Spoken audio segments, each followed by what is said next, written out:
Ako želite naučiti kako složiti Rubikovu kocku početničkom metodom, onda ste izabrali pravi video. Prvi korak slaganje bijelog krsta. Zato ne postoje nikakve algoritmi i sve se radi intuitivno. Pa da vam pokažem kako se to radi. Znači morate imati bijelu do bijelog jezgra. Naprimjer, evo ovdje imamo zelenu i mora biti povezana sa svojim jezgrom, odnosno u ovom slučaju mora biti povezana zelena sa zelenom. I tako uradimo za sve preostale. Pa evo, sad ću vam ja to brzo pokazati. Evo je, znači sada imamo plavu. Izgubili smo zelenu, ali nema veze, sad ćemo je vratiti. Evo ga, imamo sad plavu i zelenu. Ubacujemo crvenu i na kraju narančastu. Znači to je taj prvi dio, odnosno krstić ili plus, kako god hoćete. Drugi dio vezan je za to da moramo bijele kornere pozicionirati na njihovo pravo mjesto. Naprimjer, ovaj crveno-plavi korner moramo pozicionirati između crvenog i plavog jezgra. Znači mora doći ovdje ovaj korner. Ovdje postoji dva algoritma, algoritam za lijevu i za desnu ruku. Lijevu ako se bijela nalazi lijevo i desnu ako se bijela nalazi desno. I također ako na primjer bijelu imamo na vrhu ili imamo negdje ovdje, na primjer kao što je ovaj slučaj, moramo je prvo izbaciti na gornji sloj pa tek onda ubaciti na njezino odgovarajuće mjesto. Za ovaj slučaj kada je bijela na lijevoj strani, prvo što moramo vidjeti je koja je boja s ove strane. Ovdje je crvena. Crvenu dovodimo na njezino jezgro i radimo sljedeći algoritam. L', U', L. Doveli smo je na njeno mjesto. Idemo dalje. Sada imamo narančasto plavu. Doveli smo je između njihovih jezgra. Bijela je desno. Sada imamo drugi algoritam, desni, a to je R, U, R'. Evo ga, uradili smo i ovaj korner. Sada idemo na ostale. Sad ću ja to malo brže da uradim. I evo ga, to je to. Riješili smo first layer. Kada imamo ovaj slučaj da je bijela na gornjem sloju, odnosno na vrhu, ili kada je dolje, na primjer, onda radimo sljedeći algoritam da bi bijelu dobili lijevo ili desno. To je R, 2 puta U, R'. I evo, sada smo dobili bijelu desno. Ponovno znači, pomjeramo na zeleno jezgro i radimo desni algoritam R, U, R'. To je otprilike što se tiče prvog sloja. Znači, završili smo prvi sloj, sada idemo na drugi. Sljedeći korak koji radimo kada sklapamo Rubikovu kocku jeste second layer ili drugi ili srednji sloj. Najvažnije kod ovog second layera jeste da kada radimo second layer, znači na primjer ovaj crveno-plavi edge stavimo na njegovo pravo mjesto, odnosno između crveno i plave i tako sve ostale i završimo kompletan srednji sloj. Sada kako to radimo? Prvo gledamo koja boja je ispred, u ovom slučaju je plava i dovedemo je na njeno jezgro. Nakon toga gledamo koja boja je na vrhu. Sada je crvena na vrhu i gledamo da li je crvena lijevo ili desno. Kod nas je crveno jezgro desno, zbog toga ćemo gornji sloj da pomjerimo lijevo. I onda ćemo uraditi algoritam R, U, R'. I sada ćemo jednostavno ubaciti ovaj korner na njegovo mjesto. Znači doveli smo ga na crveno jezgro, bijela je sa lijeve strane i kada ga ubacimo na njegovo mjesto, pri tome ćemo ubaciti i ovaj edge. I tako uradimo za sve preostale. Sada ovdje imamo plavo narančasti, narančasta je lijevo, tako da ćemo pomjeriti desno i onda idemo lijevi algoritam za lijevu ruku.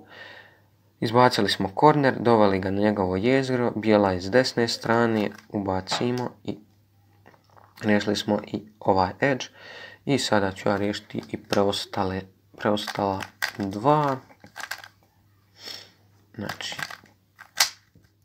evo ga, to je to. Riješili smo second layer ili drugi sloj. Sljedeći korak je da napravimo žuti krstić ili plus na vrhu, odnosno na žutom jezgru. Ovdje možemo imati 3 slučaja. Ovo je prvi slučaj kada imamo kao L. Drugi slučaj da možemo imati žutu liniju. I treći slučaj da imamo samo žutu tačku, odnosno žuto jezgro, a nijednu drugu okolo. Algoritam za ovo L je sljedeći. Znači idemo F malo R U R prim U prim malo F prim. Znači malo F znači da pomjeramo ova dva sloja zajedno. I evo dobili smo plus. Idemo na sljedeći slučaj.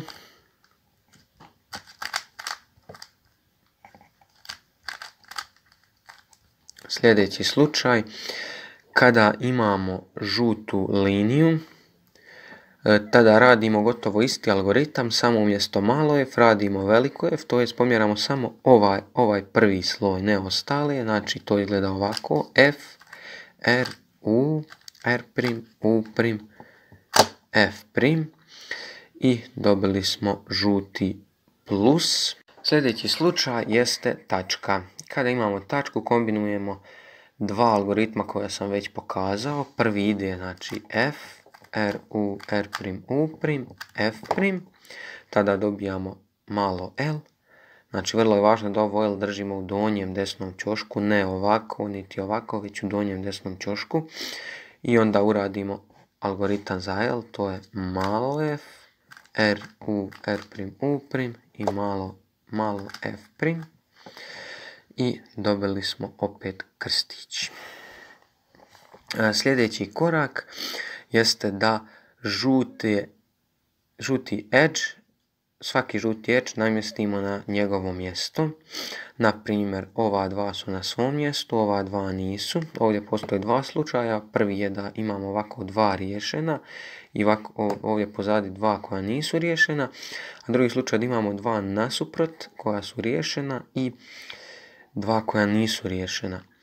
Za oba slučaja isti algoritam, samo kod ovog slučaja se radi jednom, a kod slučaja kada su jedan nasuprot drugog radi se algoritam dva puta. I to je to. Sada, kako se radi? Ove dvije riješene držimo u gornjem lijevom uglu i radimo sljedeći algoritam. R, U2, R prim, U prim, R, U prim, R prim. I sada okrenemo jednom i svaki edge je riješen. U slučaju da imamo dva edge-a koja su riješena jedan nasuprot drugom i dva koja nisu, uradit ćemo ovako. Ova dva koja su riješena držimo desno, odnosno lijevo, jedan i drugi, a ova dva neriješena držimo ovako. Znači jedan ispred, jedan pozadi i radimo algoritam. R, U2, R prim, U prim, R, U prim, R prim. Sada ćemo dobiti riješena dva edge-a, ali jedan do drugog. I onda ćemo riješiti jednostavan. Evo vidite, sada imamo zeleni i narančasti, onda ćemo riješiti kao i prošli put. R, U2, R prim, U prim, R, U prim. I to je to. Ovako se rješavaju kada su jedan nasuprot drugog. U ovom koraku trebamo riješiti svaki korner, odnosno po tim mislim svaki korner dovesti na njegovo mjesto. Na primjer, ovaj zeleno narančasti, on je na dobrom mjestu i zbog toga ćemo ga držati u donjem desnom uglu. A ako nemamo niti jedan korner koji je na svom mjestu, nije bitno koji ćemo gdje držati. Naravno, ako imamo, mora biti u donjem desnom uglu. I onda radimo sljedeći algoritam. koji glasi ovako. U, R, U prim, L prim, U, R prim, U prim, L. Sada smo riješili sve kornere, odnosno postavili njihovo odgovarajuće mjesto. Ako vam se desi da kad uradite algoritam opet ostane samo jedan riješen, opet ga stavite u desni donji ugao i ponovite algoritam i onda će sigurno svaki biti riješen. I za kraj svaki korner treba okrenuti, odnosno žuta boja treba da se nalazi na vrhu. Kako to radimo, sada ću vam pokazati. Znači postoji jedan jednostavan algoritam koji ćemo ponavljati dok žuta boja ne dođe ovdje. A on ide ovako. R', D', R, D. R', D', R, D. Dobili smo žutu gore. Sada samo gornji sloj pomjerimo i dovedemo ga ovdje i ponovimo. R', D', R, D. R', D', R, D. Dobili smo i novi. Sada opet samo gornji sloj pomjerimo i opet ponovimo. Onoliko puta koliko je potrebno. Znači dok žuta ne dođe gore i na kraju još ovo.